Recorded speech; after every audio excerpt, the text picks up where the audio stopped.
it because this episode is coming out just before the U.S. women's national team is going to take on Japan in 3 friendlies in a row. We just watched, obviously, you guys have a great She Believes tournament. We just watched Japan win the Asian Cup. Japan also beat us in last year's She Believes tournament. A very tough opponent. As you kind of start to shift your mentality towards national team camp, towards these games against Japan, how do you think the team, the national team, is preparing for this mentally? Where are you guys right now at this phase in the year and the cycle? We're definitely in a good place. I think She Believes was like a really important camp for us. I think having lost it the year before and having played really tough opponents that maybe on paper don't get the respect they deserve at times, and to really like win ugly in some ways. Like it wasn't, I don't think it was, they were our greatest games. But I think Emma is seeing the growth and we're all seeing the growth is we're finding different ways to win, even when it's not like our best day or even when we're not at our sharpest. And of course, in end of February, early March, we're not going to be. I think now all the girls have a couple games under their belt. We're further along in season. We have She Believes under our belt. We're getting players like Soph and Tierna back, which is so exciting. Like, I think our team is in a really great place, and being able to be tested against a team like Japan that, like, you cannot have a lapse for one singular second or else you're gonna be punished. So fun. PTSD. But like it's like these are the games we need and want to play in preparing for a World Cup and World Cup qualifying first and foremost. It's going to be such a great test. They're obviously in a good moment as well, just having come off the Asian Cup. So I'm really pumped. I think it's going to be great games. Now that I like have 3 Japanese teammates and 4 total, but in Yui and Yama and Alba, I'm like just like studying them. I'm like, all right, like I'm just gonna like stick a foot out and trip Yui or something. Literally sometimes never. it's just the only way to stop the, like it's the only way. Is just so good. They're so good. Yeah. How are you, as you're getting to know your Man City teammates better, is there anything you've picked up that you will bring back to the national team? I think it's so hard not to think ahead to next summer. And I know you have to qualify first. I know you have to make the roster, but it's like Japan is one of those opponents where, and you have so many international teammates there. Is there any time where you find yourself like, oh, wow, like if we play them in the World Cup, it's going to be really hard? Yes, all the time. All the time.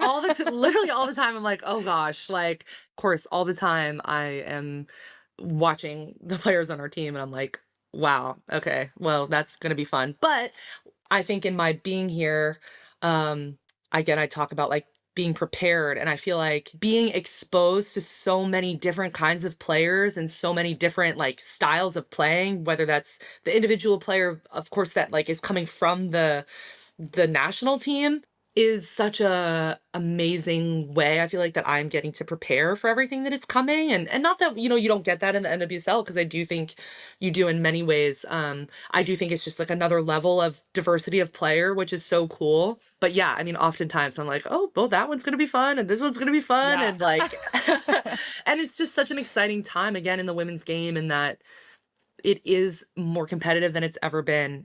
Truly, you cannot sleep on anyone ever. And if you do, then you're punished for it. And like, that's just like an incredible thing, I think.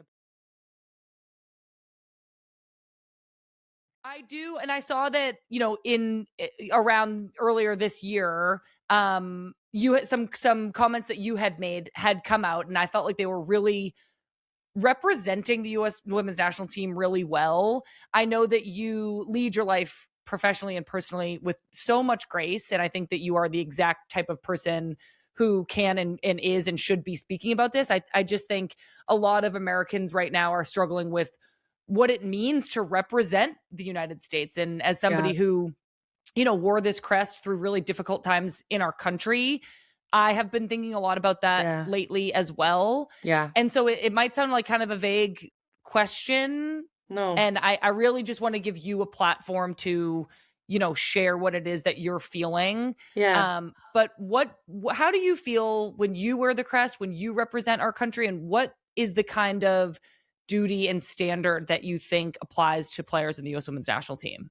Yeah. Oh, I love this question. And it makes me honestly emotional to think about Yeah. because I think like this team from the time I was a little girl, I know I'm sure since you were a little girl, like is just a light. Like it's a light in the darkness of whatever is going on. And you can take that to mean something political. I think you can also take it to mean just like we are a standard, I think, of what women's sports is and can be, and this like continual passing down of something that is so sacred to the next generation.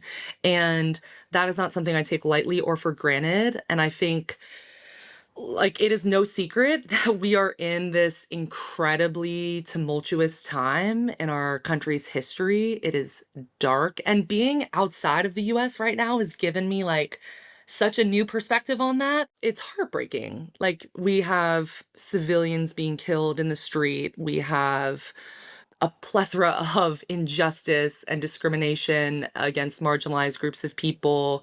We are actively in a war. Like there is like pick your poison right now, Yeah. unfortunately. And I think it feels complicated to be American right now. And it Yes. feels complicated to love something so much, but also want so much more for it and want so much in so many ways for it to be better than what it is. Mhm. And there's this James Baldwin quote. Again, I'm pulling out the quotes. First Winnie the Pooh, now James Baldwin.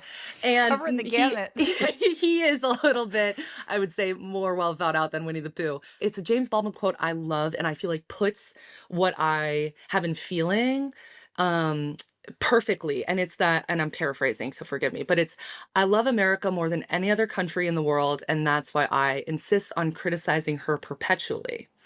And I just love that because I think it's easy on this political landscape where you have a left and you have a right, and people are yelling at each other and pointing fingers at who's evil and who's not, and who's right and who's wrong, to always like think that the root of like people speaking up is feeling ashamed to be American. Mm. And that is like the last, like if anything, Yeah. when I put on the women's It's the national team opposite. jersey, I Yeah. have the most pride that I ever feel in my life. Like it's the greatest honor of my life to wear this jersey that like so many women that I just like revere have worn, and I hopefully get to pass it down to the next generation that will continue to just make it even greater than what we are doing right now. But it's complicated because the colors and the crest and the flag that you're representing is causing a lot of harm, and that's not a political statement, that's just the truth. And it's again, it's not about what side you land on. It's just the truth.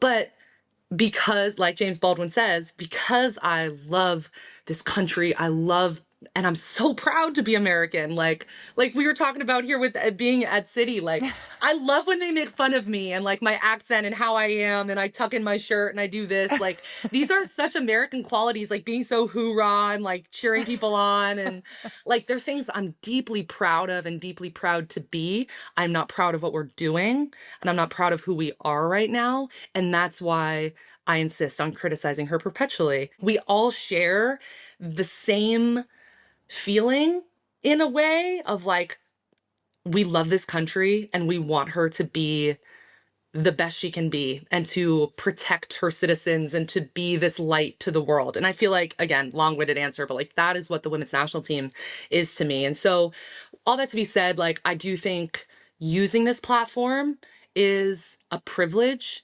And that's like whatever you do. If you're a plumber, if you're a bus driver, if you're a mom, like whatever, if you're a professional athlete, use whatever influence you may have. And that can be a range of things. To not use that is to come from a place of privilege. Like I Mm. could choose to not care because I'm a white woman who lives in a home and has food to eat and has Mhm. a bed to sleep in. And that's a privilege and that's a gift. And to not care is coming from a place of privilege. And we all have a choice of using that privilege for good. And that's not to say that that means like has to be this. I think it's easy for things to get performative sometimes, and I really try to be cognizant of that in my own life, and specifically with like social media, because I'm sure as you also have traversed as well, Sam, I have a complicated relationship with social media. I'm like off of it half the time.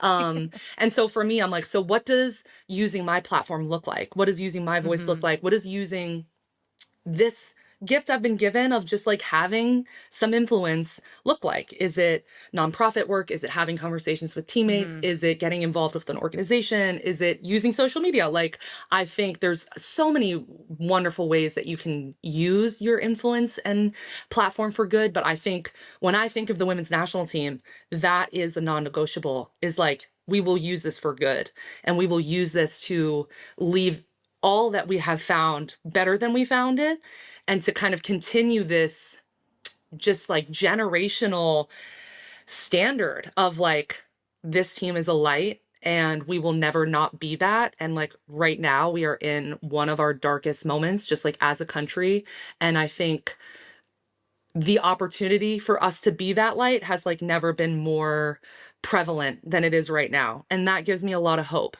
That's my long-winded answer.